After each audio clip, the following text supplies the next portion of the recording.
Good evening, everybody. I'm Isla Berman, the Director of Architecture for our visitors this evening. Tonight's event is a special event. We are hosting the Royal Institute of British Architects chapter here in San Francisco for a special lecture for them. And I'm going to just, I should first say actually that being a member of the Royal Architectural Institute of Canada myself, I had said to Chad earlier that Canadians are supposed to be the link between the AIA, let's say, and the RIBA. So I'm happy to host this evening. Chad Overway is going to be introducing our lecturer this evening. He is the chairperson of the RIBA chapter in San Francisco. So please welcome Chad this evening.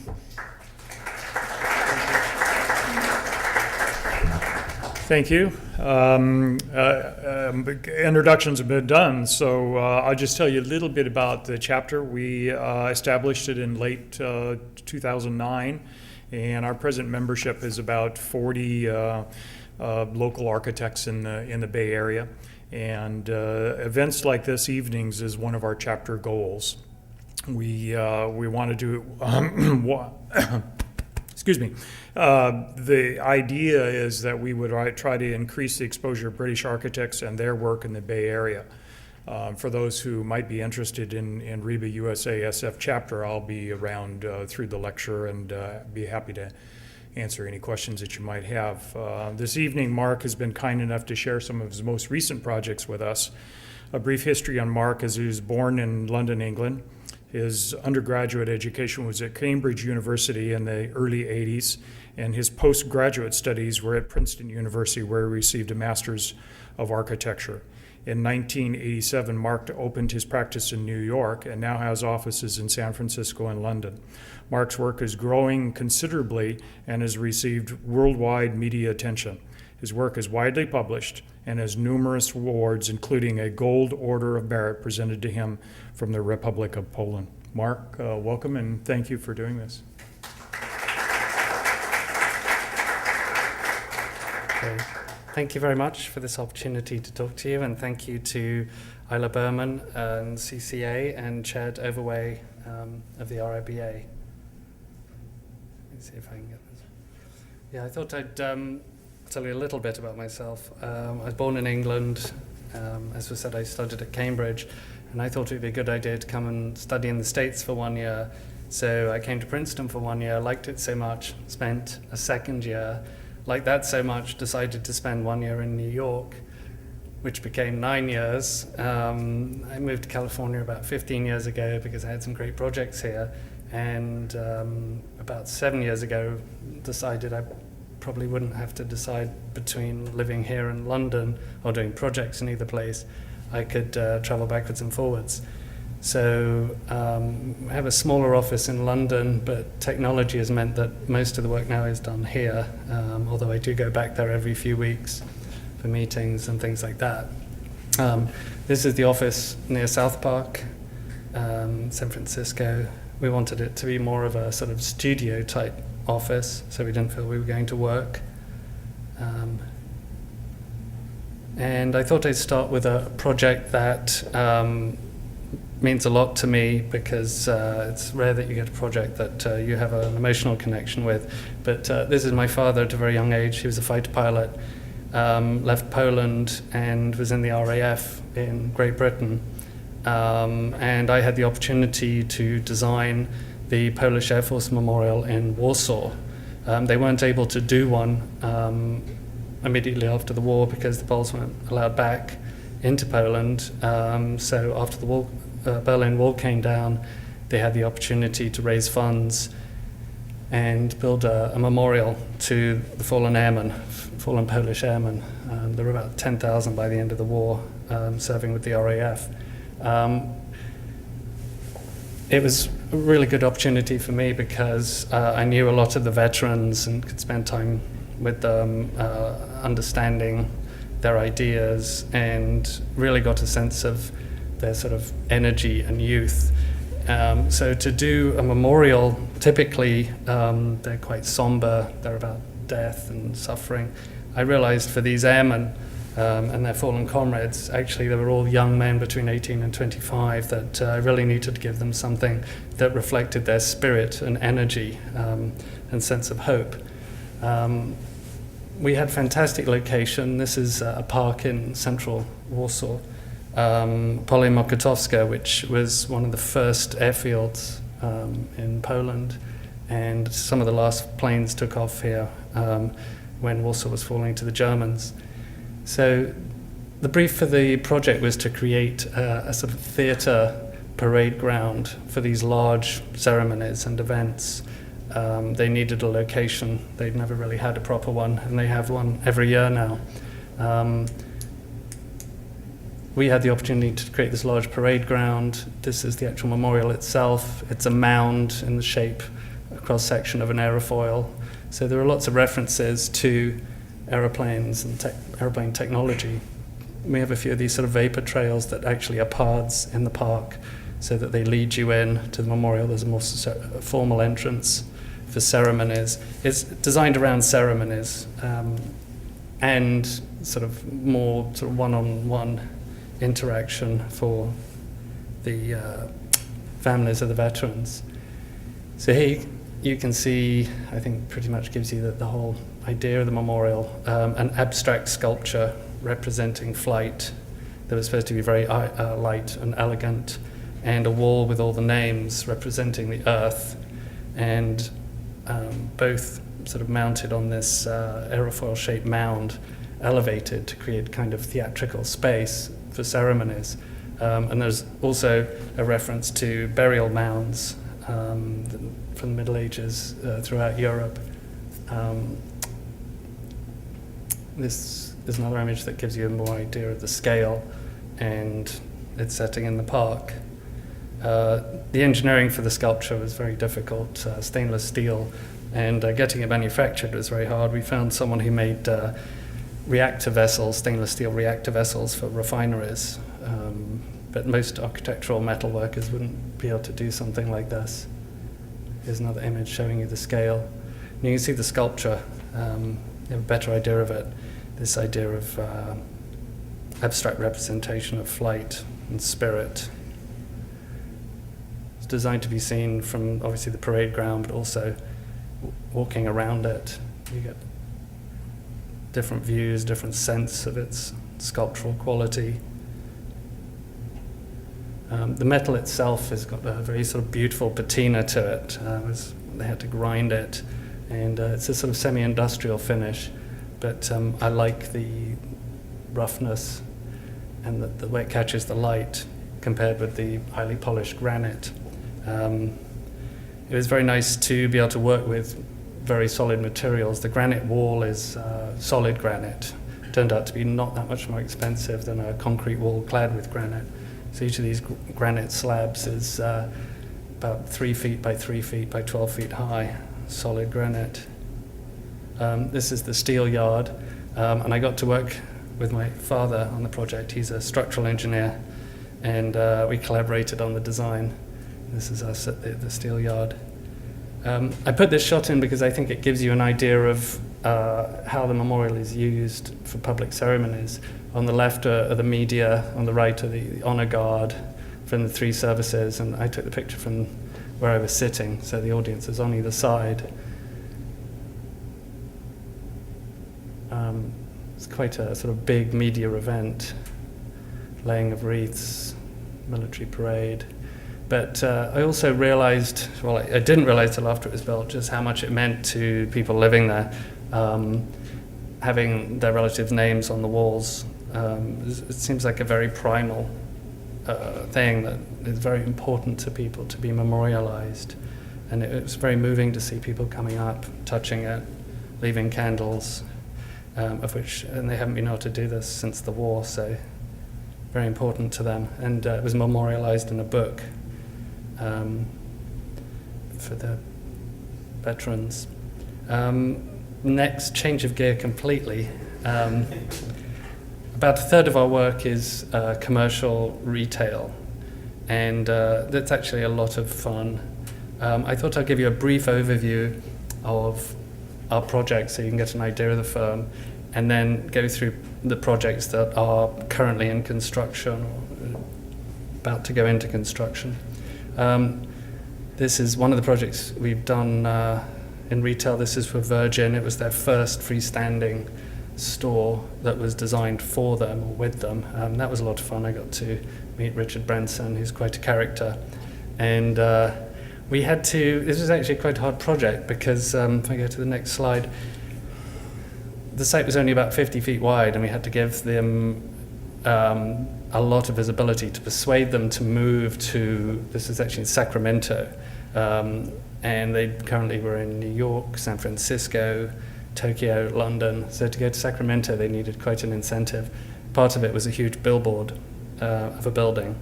And so one of the ways we got around the narrow site was to cantilever a portion of the second floor over the neighboring building. The actual space itself is only stops here. So that was quite a fun project to do. Again, it was really creating a landmark identity for Virgin. I think there were 2 or 3 television stations there at the opening, so it sort of had the effect that the client wanted. This is space inside the building, one of the few retail spaces that you can actually look out from. I think the iconography speaks for itself on some of these elements. This is a large 100,000 square foot center in Roseville, Rocky Ridge in Roseville, and we would try to create something that was more like an urban street, building 100,000 square feet of new shop space around parking is quite a challenge. So to create something that had a sort of the feeling of an urban landscape was very important to us. And creating public space, a plaza here based around the food court at the heart of the center. This is one in Davis. Again, it was very important to create public space. This is a mixed-use project in Sacramento, lofts above retail, in a very gritty part of the city. There's a new rapid transit system that just went in, light rail, and this was one of the first sort of pioneering developments in this area.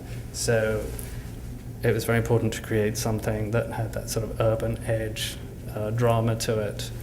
And people were very hesitant about putting residential above retail in this area, but I'm surprised it's done quite well and it's fully leased. So we're very happy with that. Here's some of the details of the lofts. Again, trying to create a sort of urban street edge and variety in the form for what were really large shell boxes, but giving them an identifiable urban image, I think is very important for the community. This is another, this is near Virgin. This is it's about 800-foot long shopping center that we got to build in front of, create new frontage for. And this was the main heart of the complex, which is a theater. We had fun with this because the idea is that this is a glass facade and you can project images onto the back of it. The technology is nearly there. The idea is that they'll be able to project previews of the movies so that you have light and movement and drama on this facade. At the moment, we have an LED system. The owner's fascinated with technology and enjoyed working on this. You can change the color scheme from anywhere in the world. There are cameras in the parking lot. You can go online and change the color scheme. They were talking at one time about having competitions for artists to come up with different displays. At the moment, it fades very slowly through a spectrum, but it changes different times of the year.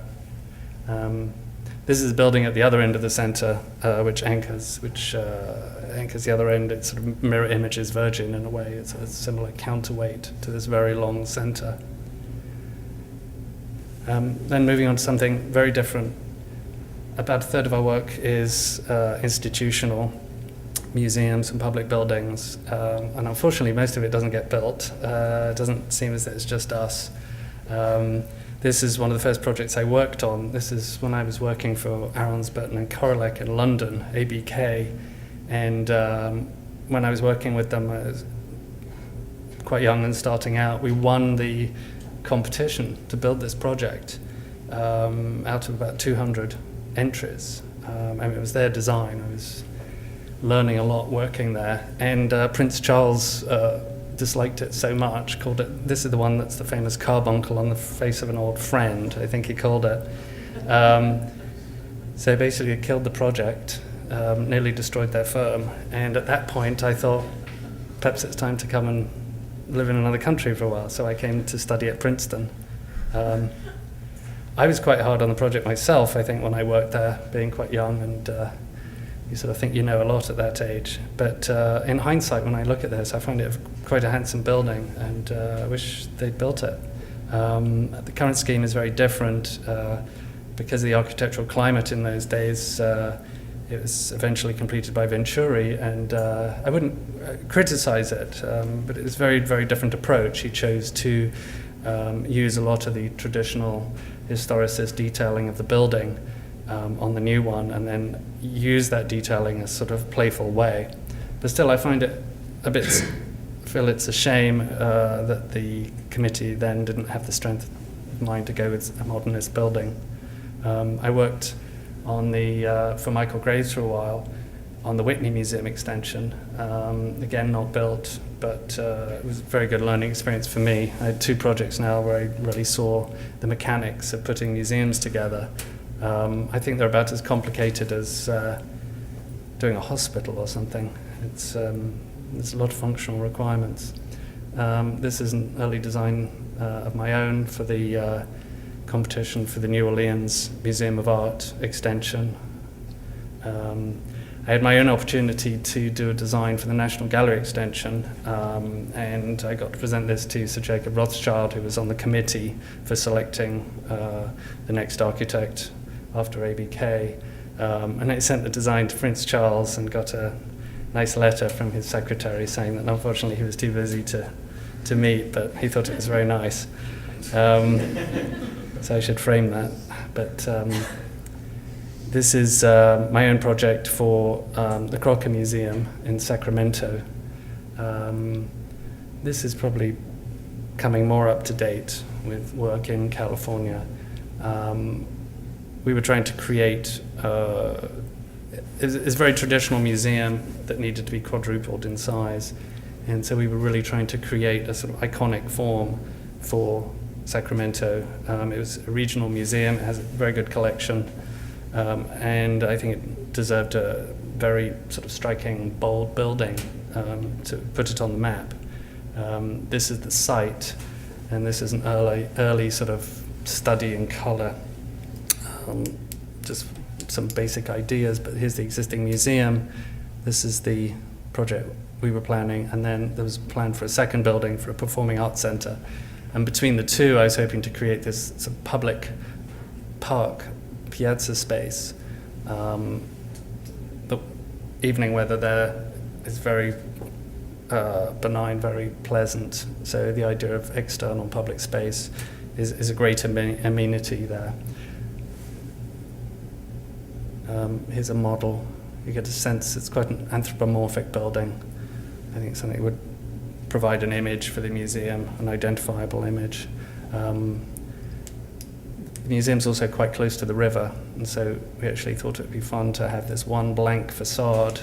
There's a freeway there and then the river, and we thought, one, the facade had to be blank because of the freeway, but two, there's so much functionally going on certain sides of the museum, loading docks and storage areas, and you can't always articulate every side of the building. So this, we thought it would be fun to come up with a playful form with otherwise blank walls. Here's a quick watercolor of it. Having done the memorial in Warsaw, we were invited to do a limited competition for Museum of Aviation in Krakow.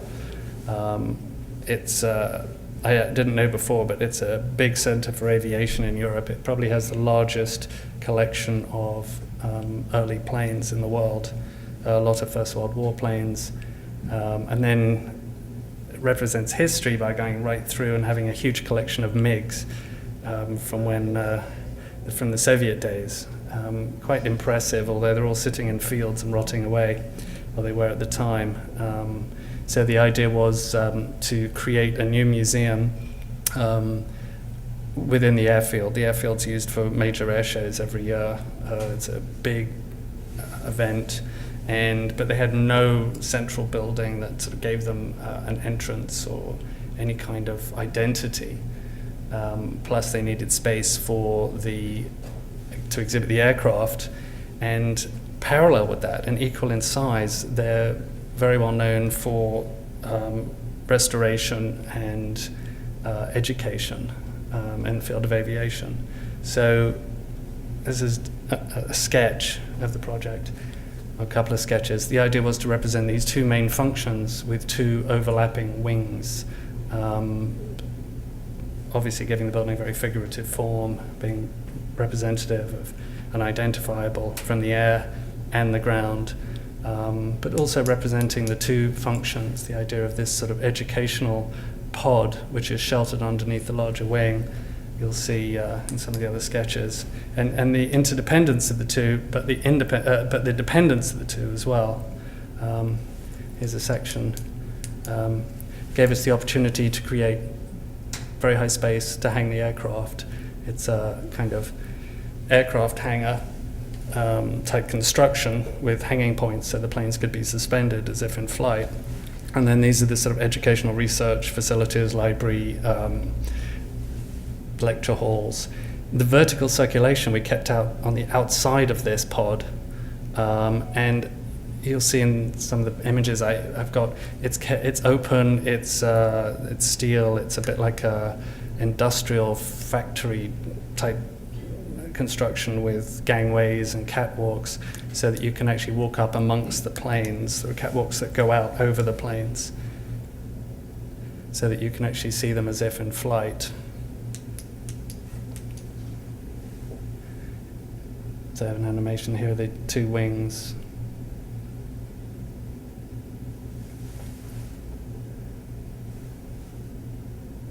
But obviously we wanted something very sculptural that would really speak to anyone driving past.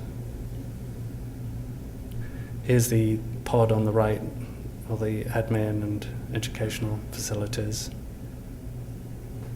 It's the gangplanks, gangwalks, metal stairs,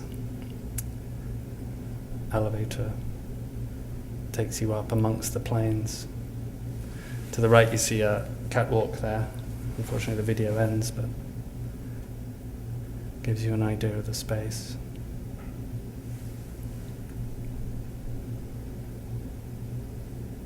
And I think just being able to move amongst the planes three-dimensionally is very important. The current museum, they're all sitting on the ground, and they look a little clumsy. There's a sort of elegance and beauty to them once they're suspended. There's the catwalk above.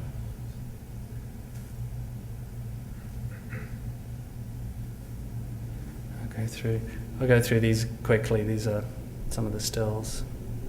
Here you can see the organizing feature of the project. Here's some stills of the interior entrance. There you can see the elevator with the catwalks suspended out amongst the planes. I'll go through these very quickly because I think they're pretty visible in the animation. I just have one shot of this. This is a very early project. We had quite a wild commission to design a university for the Kabbalah in Israel. This is before they were trendy. And it was actually fascinating working with them. They had dreams of this huge campus university surrounded by housing, a monorail, a hotel, workshops, completely self-sufficient with a farm. Unfortunately, it only got as far as funding, starting funding. This is a project nearer to home. we were part of a group invited to, actually we were part of 4 finalists to interview for a new Museum of Performing Arts and Design. And I managed to persuade Mikhail Baryshnikov to partner with us to collaborate on a concept for the project. And we really looked at trying to portray the performing arts in a building. How do you capture that drama and spirit? The concept for the museum was to really bring in a younger generation and the next generation into the performing arts, make them realize it's exciting, let them participate in some way with some of the exhibits. And this is something Mikhail Baryshnikov is very interested in, especially working with young children. I think he was about 15 when he was discovered, but he was dancing probably at 5 or 6, and it's unbelievable. So I started sketching some of these ideas, very dynamic, free-flow dance movement, how that might translate into a language for a building. And again, the idea was that this would appeal to and be readable across cultural, educational, and age barriers. So we started folding paper, planes. We started, first time I met Baryshnikov was in Paris, and we met a couple of times in New York after that. But we soon realized that this sort of form could actually represent not just dance and movement, but throughout the performing arts, there are many sort of other areas that this thing could represent and reflect. Here's the building, it's Howard and Third, designed for the building on the site. And again, hopefully that's readable. Obviously it had to be out there, very different, very striking, really trying to create a landmark. There are quite a few other museums that have a very different character. I think it was very important that this one be dynamic and exciting and appeal to people perhaps that wouldn't be so interested in architecture, perhaps for very young children. Or we had some ideas that the night visibility of it was very important and always considered in the design. We thought about projecting images and using different kinds of lighting, some of the LED lighting that we've used on other buildings. Here, there's the model from different angles. But it was very important that it look exciting from all sides with this sort of wild, abstract form. It's quite a busy location architecturally with parking lots and various other buildings. So to have something that's quite dramatic itself, really just by changing the form so it contrasts against the neighbors, made it stand out. And I think that's was very important for us. I'll move on to some of our more commercial projects. We were in a limited competition which we won for a United Nations building in Beijing. This was a number of years ago. I was partnered with MCA International, a firm now based in China. And this was for the first United Nations building in Beijing. It was for the UN Forestry Commission. And they were very concerned that it be very green. They were looking at renewable resources themselves, such as bamboo and rattan. And so we had to do, very interested in doing a building that was pretty green for the time. Very narrow footplate for the floors so that all the spaces are naturally lit. One of the first buildings there to have operable windows so that you could also get cross ventilation, natural ventilation, but also to create a sort of striking building for them. This was going to be their first, and it was being paid for by the Chinese government. In fact, when more people in the government found out it was for the UN, the program was changed, the budget was increased. Never had that happen before.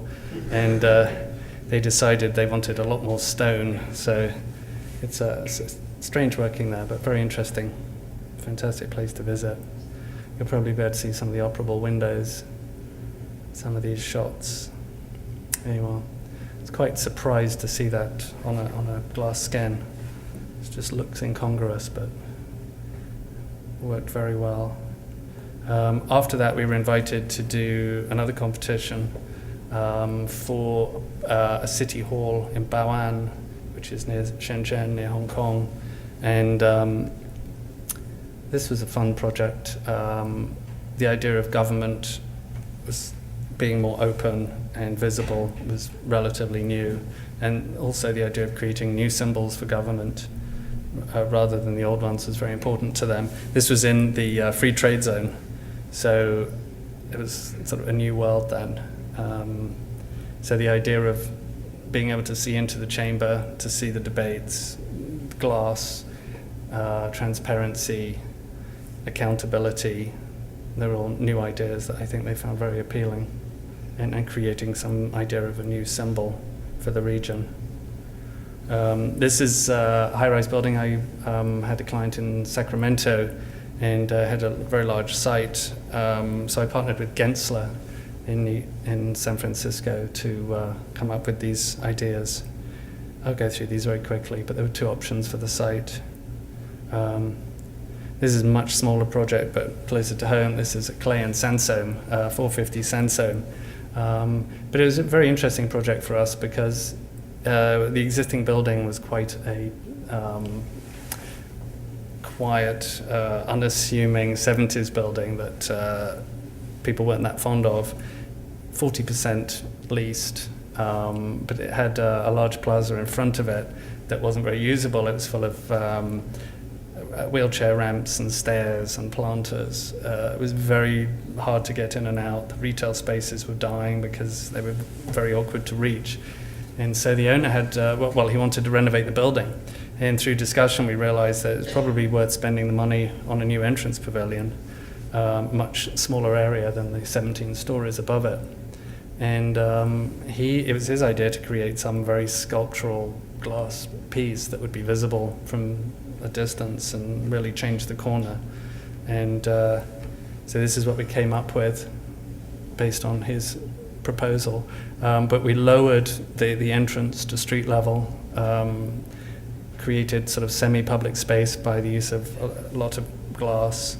It's the shading canopy above obviously helps to shade it, but creates a sort of sculptural element that you can see from several blocks away. I think it's really changed the corner. It's probably really changed the building to something quite identifiable. Here's some more images of it. It was fun to play with the glass and fastener system, and you see the shading above. The photographer really liked this one because he managed to get in a reflection of the Transamerica building, which I hadn't seen, but night view is obviously very important. Lighting, set off the street corner.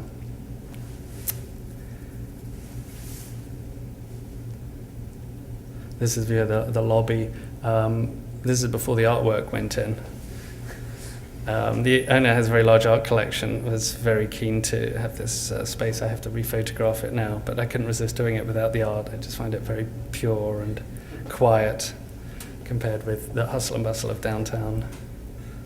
The other portion of our work, about a third of our work, is residential. And this is a project we got to do in Carmichael, which is basically Sacramento. It's on the river, but we had the opportunity to create a sort of man-made lake or large pond underneath the building. The owner wanted a pavilion, really a garden pavilion, to enjoy this new garden that they were building. And so it was very important to have this sort of feel and sense of inside-outside. So the idea was that the walls melt away. You're suspended between this cantilevered floor and this massive cantilevered roof. I think it's about a 30-foot cantilever. But obviously the weather's very harsh there, it gets very hot, very strong sunshine. This faces south, but the idea of the large cantilever is it keeps almost all the summer sun out and lets in the winter sun. So it actually works very well, and the space stays very cool. We added some fun features like the open oculus to lighten the form, make it a little more sculptural, and makes it a bit more playful. There's a patch of sunlight that moves across the floor surprisingly quickly. I've never watched a sundial, but it's amazing how quickly the lighting patterns in the room change throughout the day, reflected from the water and then onto the ceiling.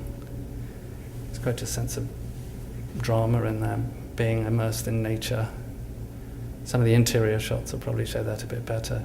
Here you get the idea of this sculptural piece cantilevered out over the water. You do get the sense when you're in there that you're over water. There's actually a portion of the floor that's glass. It's quite funny, as you walk over it, all the koi fish come up to you because the owner walks that way when they go to feed the fish. So whenever the fish see people coming, they can see them through the glass, and it's very bizarre to be standing over them. The west face of the building is quite solid because that's obviously the hardest to control for sunlight. That gives you a sense of the cantilever. Here's the space. It's filled out a lot more since these photographs are taken. It's a very flexible space. They more or less live in here now, but they have a large art collection which they rotate through here. They do a lot of fundraisers. So it's a very flexible space for entertaining, fundraising, showing art, living. But you do get a good sense in this picture of being immersed in this new landscape that they built. Ed Haig was the landscape architect for this project. It's a very, very quiet room. This actually is a fun element. It was important to screen part of the house so that when you're in this room, you're basically looking towards the river views and the pond. The whole plan actually curves and widens as it goes out to give you those views. But to restrict your view back towards the house, we developed this sort of louver system, which is clear glass this way and then frosted glass on the other side of the louver, which actually makes a great backdrop for displaying some of the sculptural work. I'll show these very quickly. We're really surprised. We've been published a fair amount, but this one project just seems to keep getting published. That was in England, that's in Russia, San Francisco Magazine, Hungary, Germany, China, Asia, Germany, and a couple we haven't put on there. I suppose there are just a few images that capture people's imagination. Be nice to do that with some of our other projects. This is another house that's been built in Carmichael. This is an early sketch showing some of the ideas. The house sits on the river opposite the state park, so it has fantastic views, but quite a busy road and fairly close to the road. So the idea was to create a sort of blank face to the house, very private face. Garage is here with an entrance court, not a complete court, semicircular, but it either brings you in by car or brings you in walking, and then you pass through this very solid wall into a little enclosed courtyard, which is almost entirely koi pond with planting, and you hear the sound of running water, and you cross over a bridge into the house. So there is this sort of process of arrival and sequence through the house from public to private, and this is the private space of the house. This is the garage and some guest rooms, but this is the living room, owner's bedroom, and the main living room, and with views out. And I suppose the two organizational features are very important to this house. The very long wall for the artwork that helps you orient yourself within the space, which is nearly 100 feet long, I think, and then gives you the views of the river. I'll walk you through this in a little more detail. Here's the plan. You can see the river and the trees. Here's the courtyard and this wall. I'll go straight on to the pictures because I think they give you a better sense. This is the entrance. This is the view from the street. And as you walk along this curved wall, This is looking back towards the street. And there are a few windows that give you a sort of preview of this bridge entry to the house. This is looking back towards the entrance from that bridge. And here you can see the entry bridge and the main entrance to the house. And this corridor, or this curved wall, I should say, that goes right through the house. So no matter what room you're in, you can always reorient yourself to the house because of the curved wall. All the rooms are open, or can be opened, so you can see from one end of the house to the other. But there are sliding doors to close off certain areas, like the bedroom, if you want to. But they live there alone, so it's left open most of the time. And you can see that the space. This is the main living room, and views of the state park across the river. It's a very quiet space, very tranquil. So they nature lovers. The husband has lots of telescopes and binoculars. He's a big bird watcher, so it's a perfect location for him. I just love this location on the river with the state park. I mean, it's just so tranquil and beautiful. And the house, again, facing south with the large overhangs, allows the large areas of glass. There's another view of the house in its context, or really sculpture and a landscape, I think. So we feel of it. This is a project that's nearly finished. This is the site, and absolutely fantastic site at Lake Tahoe. I think it's about 260 steps down to the lake with 180-degree views. Incredibly difficult to build on, 45-degree slopes, entrance at street level, and then the whole house beneath you. So the concept for the house was really about how to take advantage, obviously, of the views, but also to make a form for the house visible from the street. Very little of it's visible from the street, but the rooftop at the house. This is the entrance garage, stair tower connecting 5 levels, and then the living space. And the idea was to create these fanning roofs and forms below that fan out with views of the lake, and yet break up the large form of the house, but give you a facade to the street that's these curved, undulating roofs that fan out and overlap. You'll see that in a second. This is another sketch. Here's the view from the road. And I think this animation probably gives you the best idea of the house. Very rugged forms. One of the requirements was that the house be very fragmented to prevent reflections back to Lake Tahoe. So a lot of the windows are angled forward, and lots of deep overhangs. Dark materials again, so that the house, there's a lot of rock outcrops, and the house disappears for most of the year. Even in the snow, there's a lot of rock around. We haven't shown the trees on this. This is actually pretty wild. There's a glass stair. It's a 5-story stair to link all the parts of the house. So the idea was to make it this very attractive sort of sequence down of arrival with views out over the lake. And there's a glass elevator at one end of it. So that you'll see that in a second, as you arrive and come down, you have these spectacular views out of the lake. But this is a very important sort of organizing feature of the house because it was on so many levels. These prow-shaped balconies, the ones that face towards the lake. You can see that's the view. And this is the elevator going back up.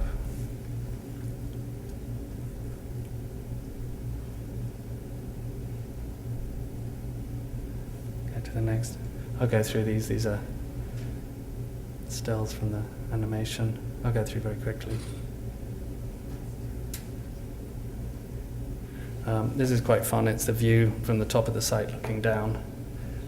These are very early construction shots. You can see how hard it is to work on a site like this. That's I think think you can just make it out. There's a tractor here. They had to build a site for a crane. This is hard to see at first, but here's that same tractor. This is the retaining wall. It's about 45 feet deep. Unbelievable. Steel going up. This was about 12 months ago. But it shows you some of the idea of the sculptural quality of the roofs, but I think spectacular views of the lake. Here's the framework going in for the fanned roofs. From below, you can see it's very fragmented, very rock-like, dark materials. These are more recent shots. Nearly completed. But every room, because of the fanning, every room has different views out towards the lake, which was very important to the owner. And the aerial view, you can see the copper hasn't gone on yet, but you can see the fanning of the roofs and the visibility from the road. Very, very simple, very small, just the entrance and the garage.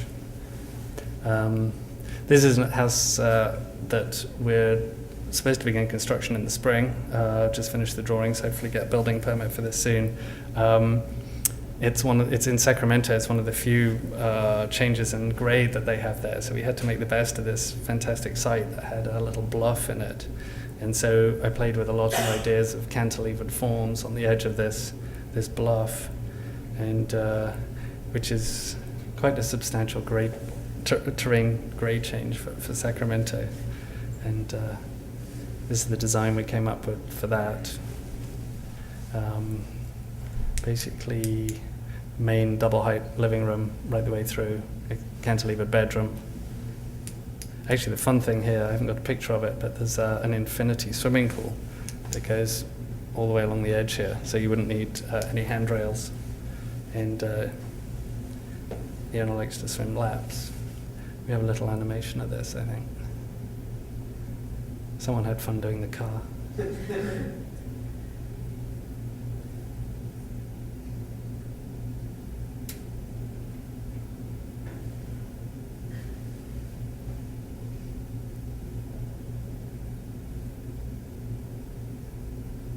I'll go through here with some stills.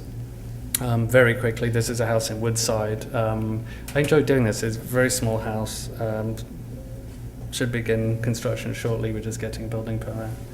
And but it was just fun to work on a very simple, small house with just one or two moves in it, very clean, just wood and plaster.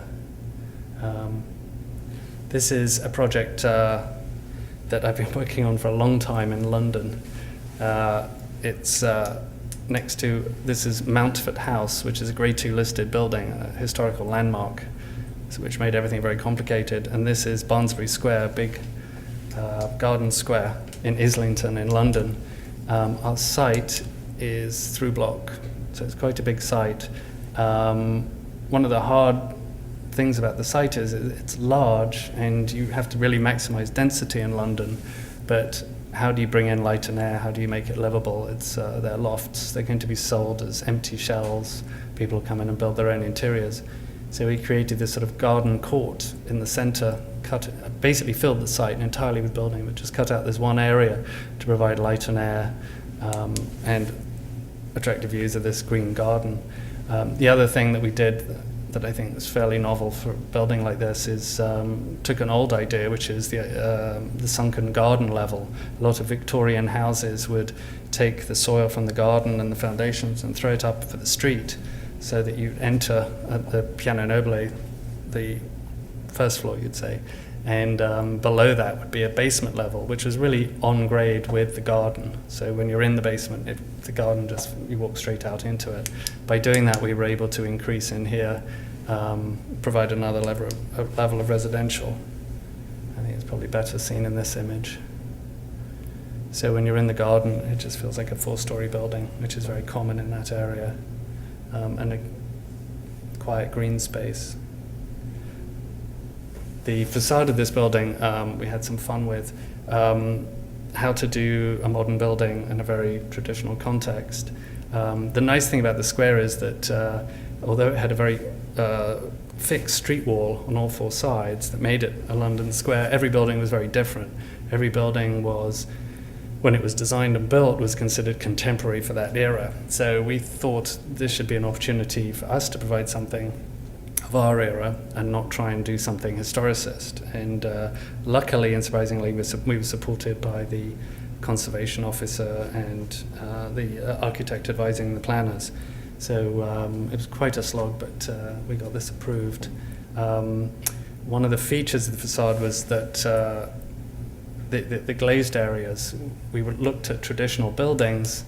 I have an example right next here, which would traditionally be solid wall, open window, and then the window would have a series of layers of coverings. Net curtains, traditionally for privacy during the day, solid curtains for privacy and light control at night, perhaps some shutters, all very fixed. Well, we thought, what if you could create a kind of intelligent skin for a building that all of these functions would be movable, and the occupants could decide where they were, where the walls were, where the windows were, where the shading and the shutters. So we came up with this idea of layering the facade with, but on a modular basis, with panels, so that the first line would be solid wood panels for light control. The next line would be shades during the day for visual control. You can see through one way, not the other. They're a bit like lace curtains, I suppose, but it's an etched pattern onto the glass.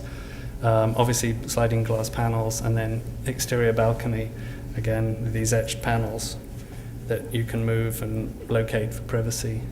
I think it gives the building a sort of texture and a proportion in keeping with the neighbors. And this was the night view. We thought the idea of this layering and texturing could be quite fun. Constantly changing sort of abstract canvas representing really what was going on inside the building. So I think that's probably brings us up to date with what we're working on at the moment. That certainly is the end of the slides. So it's probably a good time to stop. Thank you very much.